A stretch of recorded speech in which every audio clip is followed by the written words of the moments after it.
Kiswahili kitukuzwe. Wallahi tena. Kiswahili ni lugha tamu kabisa. Na Kiswahili ni dhahabu.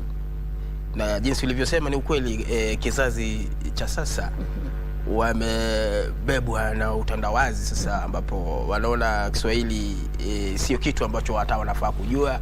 Na kuna dhana kubwa sana kwamba ikiwa unazungumza Kiswahili ni vitu viwili uko navyo. Mwanzo, wewe haujasoma. Pili, wewe ni maskini.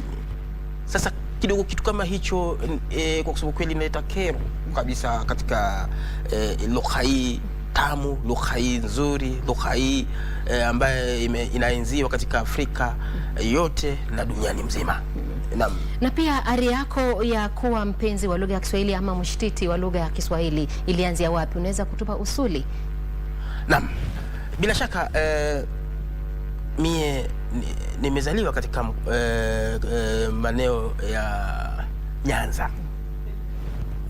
Nikaanza kusoma kule shule ya msingi, alafu kisha baadaye nikaja Nairobi, nikasoma Nairobi, na huko Nairobi nikatoka nikarudi Nyanza, kwenda niliitwa Kuoyokochea kwenda kusoma kule. Ndiposa kulingana na mapenzi ya Kiswahili ilikuwa iko ndani sana. Babangu wakati huo alikuwa anafanya kazi katika ofisi ya rais, akustaafu, aliacha kazi mwenyewe, akaamua kufuata ndugu yake ambaye alikuwa kakake, alikuwa anafanya kazi kule Tanzania. Naye alikuwa Arusha, pale Arusha, na baba yangu akaenda akafululiza moja kwa moja akaenda Zanzibar. Sasa wakati mimi nilikuwa niende Kuoyokochea, nilidinda ya kwamba mimi ninaenda kusoma mahali ambapo babangu yupo Zanzibar, kwa sababu nilikuwa napenda Kiswahili tangu utotoni. Nikikwambia story yangu kwanza utotoni, mimi shule ya msingi nilikuwa napata mazawadi sana. Nilikuwa nazawadiwa. Zamani tulikuwa na wakurugenzi wa elimu katika sehemu kadhaa wa kadhaa, walikuwa wakitutembelea na kariri shairi. Ninajulishwa kwamba hapa tuko na kijana ambaye kwa kusema kweli anapenda Kiswahili. Na naweza nikashukuru sana mwalimu wangu ambaye alikuwa anaitwa Bwana Idumbuli, ambaye alikuwa ananifunza Kiswahili katika shule ya msingi. Alikuwa anatusaidia sana, tuambia kwamba Kiswahili inaweza kufikisha sehemu ambapo wewe haukutarajia kwamba unaweza kufika. Na kwa sababu kweli alifanya nikapenda sana Kiswahili kuliko hata mpira wa mguu. Maana mimi nilikuwa pia vile mchezaji wa mpira wa mguu. Nilikuwa napenda sana mpira wa mguu, lakini kulingana na Kiswahili nilipatia kipao mbele kabisa kuliko mpira. Sasa inafika wakati ambapo tunaenda kucheza mpira, mimi najifanya kwamba nimeumia mguu, siwezi nikacheza. Na pale nitatangaza wachezaji ambao wanacheza, na watu wangejaa wafurahie jinsi ninavyotangaza. Maana nilikuwa na muiga watangazaji wa hapa kama vile marehemu Leonard Mambotela, Jaco Yo Sylvesters, Ali Salimanga. Unaona? Sasa wakati ambapo nilitoka hapo nikarudi nikasoma hadi kidato cha pili, nilisoma kule mahali panaitwa Luanda Dudi Secondary School. Nikatoka nikaenda Zanzibar. So nikafuata babangu kule. Ilikuwa ni kukurukakra pale, nilikuwa nakataa kata kwamba utarudi usome kule, ulikataa Kuoyokochea. Wewe sasa itabidi uendelee na masomo kule Kenya. Nikamwambia kwamba baba, mimi hapana. Kwa hivyo miaka yako mingi umekuwa Tanzania. Kwa hivyo wewe ni mzao wa Kenya, mkulia Tanzania. Naam, tutaendelea pia na kupata undani ndipo tuweze kukuelewa vizuri kabisa, lakini kwa sababu wa muda ningependa kukuuliza kwamba unasema kwamba uliwahi ambiwa kwamba Kiswahili kina fursa, lakini vijana wa siku hizi wanaona kwamba Kiswahili kimenyong'onyea, wanaona kwamba hamna fursa kabisa. Je, ni fursa gani hizi ambazo unaweza kuwaelezea ndiposa waweze kujua kwamba Kiswahili pia kina matunda?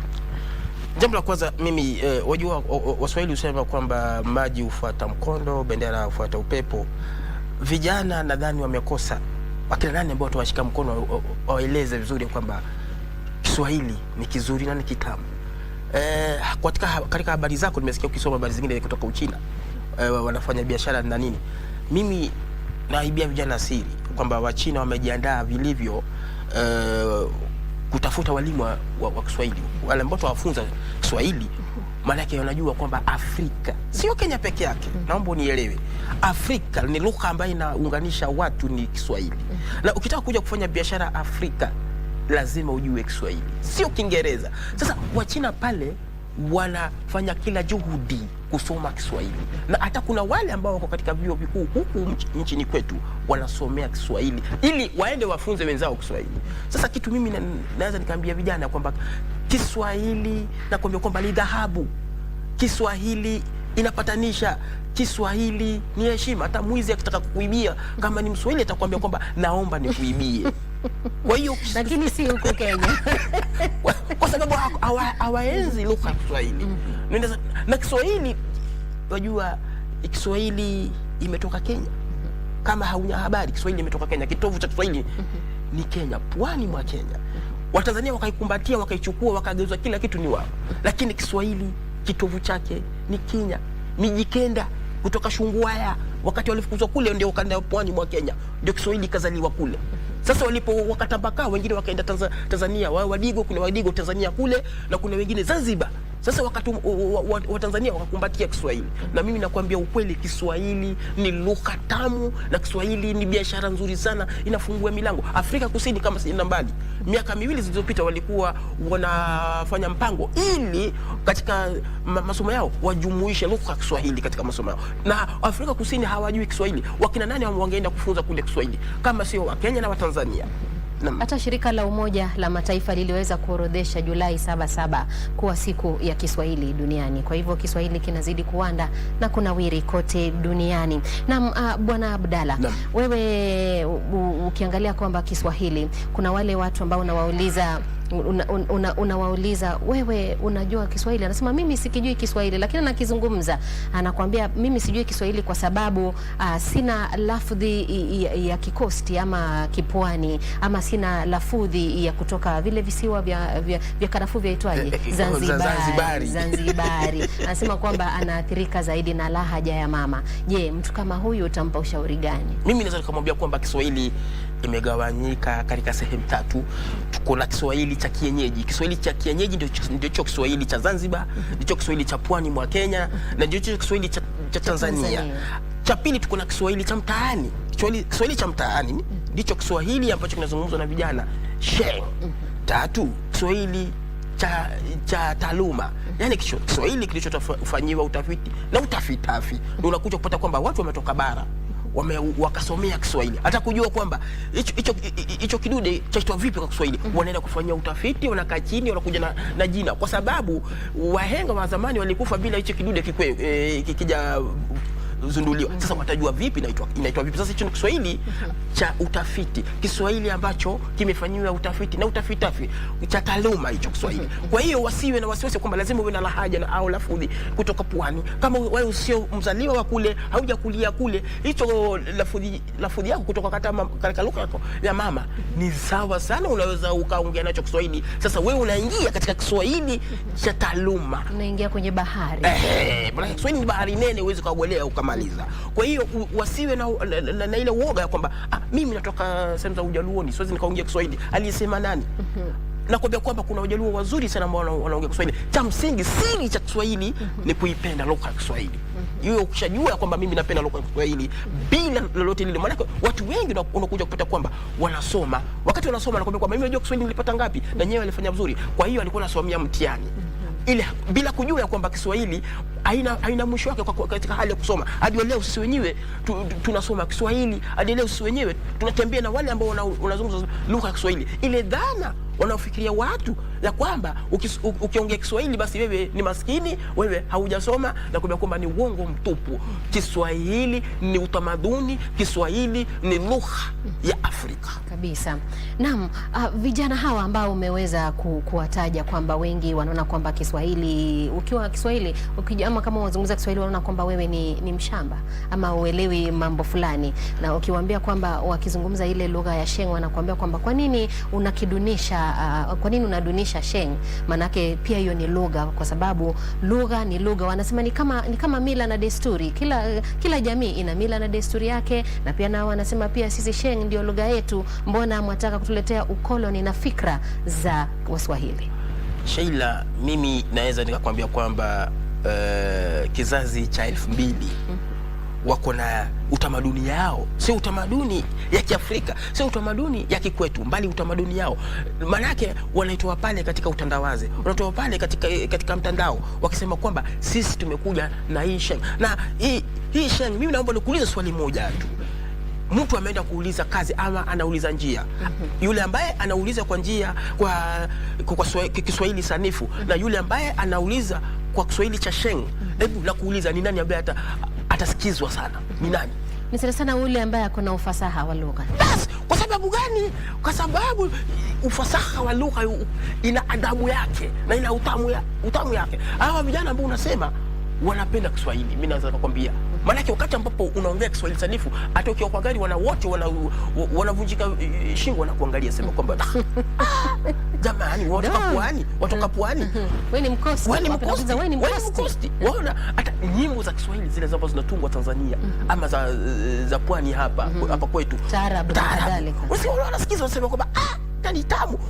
Ishara ipo ya kwamba vijana wanapenda Kiswahili. Pili, sijawahi sikia kwamba mtu amepata ajira na Sheng. Sijawahi sikia. Mimi mwenyewe naweza kukwambia bila shaka nimeajiriwa katika lugha kwa kujua lugha ya Kiswahili, kwa kuzungumza lugha ya Kiswahili. Kwa sababu gani? Ninafanya vitu vingi ndani na nje ya studio kwa lugha ya Kiswahili. Utaandika vitabu. Mtu atakuwa anasema kwamba bwana Abdalla, nina mteja anataka kufanywa biashara, matangazo ya biashara kwa Kiswahili, na mimi bwana niko na Kiingereza, njoo unisaidie hapa upata posho. Kwa hiyo katika hali ya kujua lugha ya Kiswahili, kupenda Kiswahili, itakufungulia milango. Na lugha ya Kiswahili, kumbuka kwamba ni utamaduni yetu sisi kama Afrika, ni utamaduni yetu sisi kama wa Kenya. Vile Kiswahili ina utamu wake, Kiswahili iko na nidhamu yake. Maana yake hata ambapo ukiongea na mtu Kiswahili, hata salamu yake shikamoo,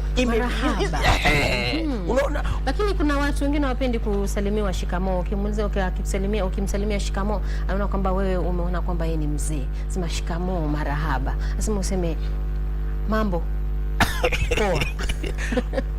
Wajua kama ushawaenda Tanzania, utakuja kupata kwamba ukikutana na mtu ukose kumsalimia, atasimama kuangalia, sema kwamba mtu anatoka wapi, atakufuata hadi kwenu, na akifika kwenu atakushtaki, utapigwa. Yeye mwenyewe atakupiga. Kwa sababu gani? Umekosa kumwamkua. Shikamoo ni ile umemheshimu huyo mtu kulingana na umri wake. Shikamoo kaka, shikamoo mjomba, shikamoo babu. Si hata kwamba umemdhalalisha kwamba huyu ni mzee. Asiyezeeka nani? Sote tunazeeka jamani. Tupende tusipende tunazeeka. Kwa hivyo sasa ukifika katika huo umri unasalimiwa shikamoo, jua ya kwamba uzee inakuja na busara. Kama una busara basi wewe si mzee. Naam. Na pia umegusia swala la muziki ya taarabu. Nakumbuka nikiwa katika shule ya chekechea na pia nikaenda katika shule ya msingi na hata katika shule ya upili ya sekondari. Tulikuwa sana tunakumbatia Kiswahili na tulikuwa na walimu pale ambao walikuwa wametufunza Kiswahili, walikuwa na ufasaha sana, ndipo tukapenda lugha. Kwa na mwalimu kama Biambole, nilikuwa na Bwana Makoha na wengine wengi tu walikuwa wanafanya Kiswahili, lakini lilikuwa shairi, lakini ulikuwa wimbo pia, ama sijui ni lipi likuja kwanza, wimbo kwa nasema kwamba chura nataka kujua furahayo kitu gani kila. Hebu endelea, mimi nimesahau. Kile nyeshapo mvua wachekelea ziwani. Ndio maana unajua chura mara nyingi mvua ikinyesha chura pale itapiga kelele. Sasa yule mtunzi wa shairi alikaa chini akaandika ya kwamba wakati wote ule kama tuseme kwa mfano mtu umejaa hadi pumuni, ikifika usiku kama kule mashambani unasikia usiku unakoroma. Sasa katika hiyo harakati ya kukoroma, sasa wanacheka, yani wanafurahia pale ziwani. Ni nini? Na ana sabuni ya kufua ya kufulia nguo, ana nguo vile vile za kufua. Sasa anacheka. Sasa unajua hiyo shairi huwa ni majembe. Shairi ni vile unaweza kupiga mtu fumbo, yani unamwambia jambo fulani kama kitu fulani kwa njia sio yani unamfumbia tu yeye.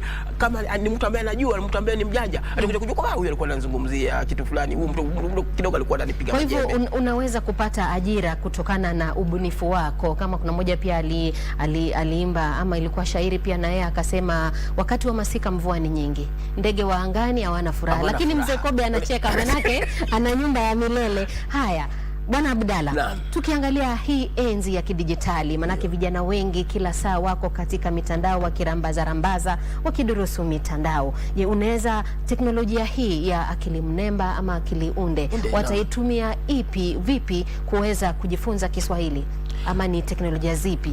Ni rahisi sana kabisa. Kama unataka kujua jambo fulani sijui kwa Kiswahili, kutunga sentensi Kiswahili, nguzo kuu cha Kiswahili ni ngeli. Sasa nataka kujua ngeli, manake hakuna shule yote ile ifunze ngeli, inafunza ngeli. Hata kama basi wewe mtoka shule unataka kujua ngeli, basi nenda pale wewe bonyeza nataka kujua hii, inakuletea, inakufunza vizuri sana. Badala ya kuingia katika mtandao kufanya vitu ambavyo havifai, kuchorachora vibonzo, kutusinazo watu ama kumchamba watu, pale soma Kiswahili, itakufunza vizuri sana jinsi ya kuongea, kutunga sentensi kwa ngeli. Manake nguzo kuu ya Kiswahili ni ngeli, alafu kisha baadaye mtiririko wa lugha ya Kiswahili itakuonyesha Kiswahili ilianza wapi, utamaduni wa Kiswahili. Hapo utapata kwamba basi mimi napenda Kiswahili. Hapo unakuwa na raha tatarira kupenda lugha ya Kiswahili, na hauwezi ukaongea kitu kama ukipendi. Hapo unajidanganya. Jambo la kwanza, hatua ya kwanza ya kuchukua ni kuipenda, kwamba mimi napenda lugha ya Kiswahili. Hii lugha ya Kiswahili, na hauwezi ukapenda kitu bila kujua kwamba chambuko lake ni wapi kabisa. Ukishajua kumbe ndio kujua kwamba kumbe Kiswahili sio watu wa pwani peke yake. Maana yake ukienda kama Tanzania, sio watu wa pwani peke yake. Tanzania kama Zanzibari ama Tanzania pwani ndio wanazungumza Kiswahili. Utakuja kupata kwamba ukija hapa Arusha unapata kwamba wote wamekumbatia Kiswahili, wanazungumza Kiswahili kisafi. Kwa hivyo hata wewe kama unatoka Kenya, unatoka bara, unaweza ukazungumza Kiswahili. Jifunze Kiswahili. Siku hizi mambo ndio rahisi sana. Sio kama hizi zetu kwa tunasikia lazima usikize KBC, unafungua KBC Jumapili, maswali kwa wanafunzi, ndio usikize wanafunza nini leo, wako kwa shule gani. Siku hizi hata kwa mtandao utafuatilia pale utapata, ujifunze Kiswahili. Kiswahili nakwambia kwamba ni tamu sana. Ndio maana nasema kwamba shukrani kwa KBC. Ijumaa KBC ni Kiswahili, kuanzia mwanzo alfajiri hadi usiku ni Kiswahili. Sasa jamani, kama ujifunze Kiswahili basi na unakuja kusema kwamba mimi sijui Kiswahili, basi wewe ni msahau mila, unatumia vijisababu. Na ili hali uko pale kujua kwa nyumba, unapata kwamba mtoto naye hawezi kuzungumza Kiswahili, azungumza Kiingereza. Sasa hapo unaona kwamba nyinyi mmefika, mmesoma sana, kwa sababu wanazungumza Kiingereza wote. Hapo nyinyi ni watumwa. Maana Mswahili wasema ya kwamba msahau mila ni mtumwa. Kwa hivyo tuko katika enzi za ukoloni mambo leo kabisa. Mzungu anafurahia unavaa kama yeye, unaongea lugha yake. Akija akikwambia hai, unataka kutoa hiyo hai kumliko, unabana pua, unalegeza ulimi na kubana meno. Uweze kuongea Kiingereza kama Muingereza. Yeye amezaliwa huko, ndio lugha yao. Jamani, mwambie kwamba wewe pia unaweza kuongea Kiswahili. Mletee vyakula vya kikwetu. Mzungu ataona kwamba basi mimi siko Uingereza, mimi niko Kenya, niko Afrika. Nakwambia lazima tuonyeshe dunia mzima ya kwamba Kiswahili ipo na itazidi kuwepo. Naam. Na pia hongera kwa wale raia wa kigeni ambao wamekumbatia Kiswahili. Nadhani pale mwishoni mwa mwaka jana kulikuwa pia na Mchina mmoja alikuja hapa, Bwana Li Peichun, ambaye alikuwa na kiboronga Kiswahili sawa sawa kabisa. Naam, Bwana Abdalla, umesema jambo kwamba ukitaka kusoma Kiswahili ama kujifunza lazima ukipende, na ninamithilisha na hadithi ama niseme mfano ambao jamaa mmoja alinipa akiniambia Kiswahili si lazima ukipende ndivyo unaanza kukipenda kwanza. Akasema ni kama enzi za jadi mashangazi wetu walikuwa washenga, wanakwenda kule wanatafuta jamaa fulani wanakuleta, lakini umpendi, lakini utaolewa tu na yeye, alafu kisha baadaye utaanza kumpenda wakati ukienda siku zikisonga. Ameishia wapi? Ameishia wapi? Kumpenda. Kwa hiyo hauwezi ukaongea lugha kama upendi hicho lugha. Lazima upende hicho lugha mwanzo, ama upende kile unachokifanya mwanzo, na utaifanya kwa roho safi sana, bila kulazimishwa, bila kusurutishwa. Hauwezi ukaongea Kiswahili kama ukipendi Kiswahili. Ikiwa unachukia Kiswahili useme kwamba Kiswahili ni kigumu. Kiswahili sio kigumu. Kiswahili ni bahari nene. Hata wewe mwenyewe unaweza kuwa mhadhiri kivyako. Unaweza kuwa unasema kwamba mimi nataka kujua hichi chombo kinaitwa vipi. Fanya utafiti na utafitafi. Ukuje ujue. Nimehudhuria kongamano nyingi sana za Kiswahili. Unakuja kupata kwamba watu wanakaa chini, wanaangalia kwamba yule mhadhiri mkubwa ambapo hawezi akauliza swali, anakuja na kuuliza baba, naomba tufanye utafiti kuhusu hii. Mimi si hapa nimefika mwisho kwa reli. Jamani nisaidie. Mnasaidiana kuja kukuta amenihusisha. Kumaanisha Kiswahili ni undugu, Kiswahili ni jamaa. Kwa hiyo hamwezi mkatembea pamoja ikiwa hampendani. Katika lugha ya Kiswahili inaonyesha upendo. Katika lugha ya Kiswahili inaonyesha nidhamu. Kiswahili kuanzia mamkuzi ni nidhamu. Shikamoo, unakuja, umeshinda vipi? Ukirudi jioni kama mtoto umetoka shule, mam, shikamoo, umeshindaje? Baba mwanangu, karibu. Waona, hata mwingine akija, hakuna chai lakini mwambia karibu tunywe chai, na hamna chai. Yaani hapo unamwambia kwamba jamani, mimi roho yangu inakupenda. Imekupenda na imekukaribisha. Waonaje mustakabali wa Kiswahili katika miaka 20 ijayo? Mimi sikudanganyi. Siwezi kukwambia kwamba tuko pazuri. Maanake nitakuwa nasema uongo. Mizimu zikasirika na mimi vibaya sana. Cha msingi inafaa tuvute sana soksi zetu, tukaze mikanda. Maanake kumekuja mdudu huyu unaitwa Kiswahili cha mtaa. Hadi kuomba wanaomba kwa hiyo lugha ambapo yeleweki. Na mimi vile vile nakwambia vizuri sana, hata Tanzania Dar es Salaam ukienda siku hizo wanazungumza Kiswahili chao cha mtaani. Unaita pesa zingine utaita buku, wanakuambia kwamba nipiga chenga wewe nini. Sasa unashangaa kwamba Kiswahili kinapotea. Na ikianza kupotelea huko Tanzania, je, huku jamani kitakuwa vipi? Ukienda pwani siku hizo kina Mombasa unakuja kupata kwamba wanazungumza Kiswahili ambacho sio Kiswahili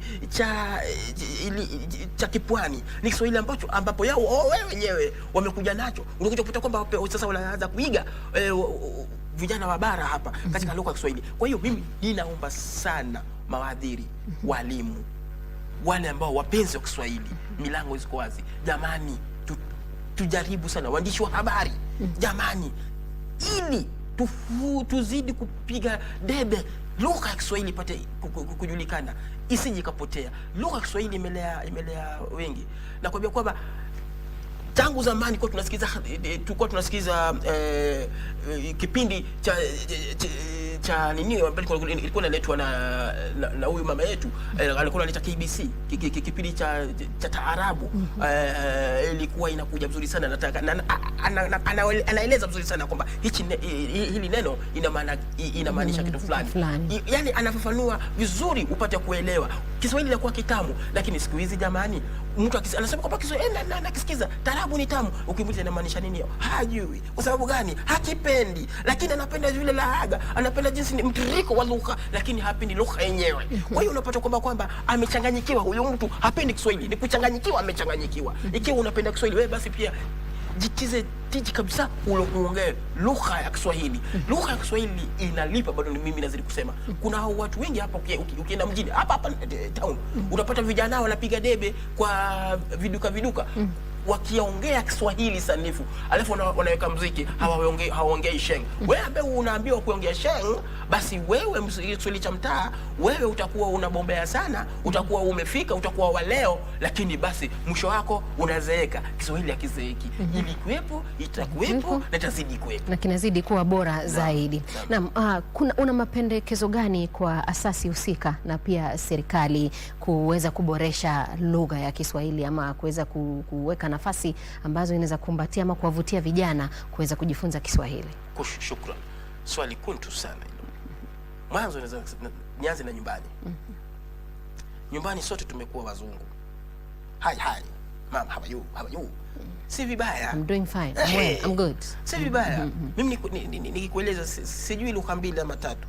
Najua lugha nyingi sana. Lakini lugha gani nimepatia kipaumbele? Lugha ya mama inafuatwa na lugha ya Kiswahili. Kwa sababu lugha ya Kiswahili pia ni lugha ya mama. Inchi ni mama. My motherland. Inchi ni mama. Ushaona? Kwa hiyo lazima nijue Kiswahili. Nikijua Kiswahili nikienda kule Uingereza, mimi si Muingereza. Mimi ni Mwafrika. Mimi ni Mkenya. Lakini utajua vipi? Watanisalimia jambo. Kiswahili hicho. Tuanze nyumbani. Wazazi, jamani, wasifungie watoto kwamba mtoto akiongea Kiswahili ni chokora. Hapana. Niliona kuna wakati mama mwingine alilia mtoto wake anaongea Kiswahili, alikuwa Jerumani, akasema mtoto wake ni chokora. Kiswahili ni lugha yetu, ni utamaduni yetu. Tukitoka nyumbani, tuende shuleni. Shule nyingi siku hizi unapata kwamba hata siku moja watu wanafunzi waongee Kiswahili, ni Kiingereza, Kifaransa, Kijerumani, nini, lakini Kiswahili wamekitenga, wamepiga kumbo, wamekitema kabisa, waongee Kiswahili shuleni. Kutoka shuleni tukuje katika vyombo vya habari. Shukrani kubwa kwa KBC. Kiswahili kimepewa kipaumbele. Hadi Ijumaa ni siku ya Kiswahili. Kuna kipindi wanaenda kwa shule za msingi, akina Rashid na Manyi, magwiji hao wanaongea Kiswahili, wanakitema vizuri sana. Jamani, serikali pia sasa ingilie kati. Waseme kwamba Kiswahili wasaidie, maana hauwezi ukafanya biashara katika nchi yoyote bila serikali kuingilia kati. Maana serikali atakupatia nguvu ya kwamba wewe unaweza kufanya hii na waingilie, maana wako na mali ya kuhakikisha kwamba Kiswahili kimefika mahali na ufaa. Kiswahili ni nidhamu. Mtoto akijua Kiswahili nakwambia kwamba atabeba nidhamu, atakuwa kitembea kwa nidhamu, nakwambia kwa madaha, nakwambia kwamba atakuwa na manake anajiamini. Bwana Abdalla, mwelekezi nasikia akipiga mluzi tukamilishe kipindi, lakini umesema wewe kwamba unatangaza mpira. Umewahi kutangaza mpira ama una uzoefu? Nachanganua mpira. Unaweza kututangazia kwa dakika moja hivi uweze kutuchangamsha pia? Shukran sana wapenzi wasikilizaji, na kuambia kwamba tuko katika dimba hili la Kasarani ambapo timu ya Gor Mahia inapambana vikali sana leo hii na AFC. Kumbuka kwamba ni majadi wa tangu zamani, ukikumbuka vizuri sana akina Peter Dao pamoja Kadenge. Leo hii anachukua pale nambari 1 katika Gor Mahia ni Odhiambo, nambari 2 Duncan Wino, Masiga anapiga namba 3 pale. Upande wa AFC Leopards nakwambia kwamba atakupatia orodha vizuri sana wakati ambapo mechi inaendelea, na piga pale kati wa uwanja katika Kisigino pale, na piga pale kichororozi pale, ule mchezaji mpira na kwa mwingi sana kutoka nje, kapiga goal kasema goal. Ukijua Kiswahili utaimba, uweze kutunga wimbo kama haujui Kiswahili. Kama lazima ujue Kiswahili. Ndio maana unaona wanamuziki wa Kenya, mimi sisi tunawasuta, nasema ukweli, wakitoa muziki inafifia, muda kidogo imeisha. Lakini Watanzania wa Bongo, kwa nini unaona wanatoa wimbo inakaa muda mrefu? Kwa sababu Kiswahili, yeye mwenyewe ni mwandishi, yeye mwenyewe ni shairi, wamezingatia uhalisia.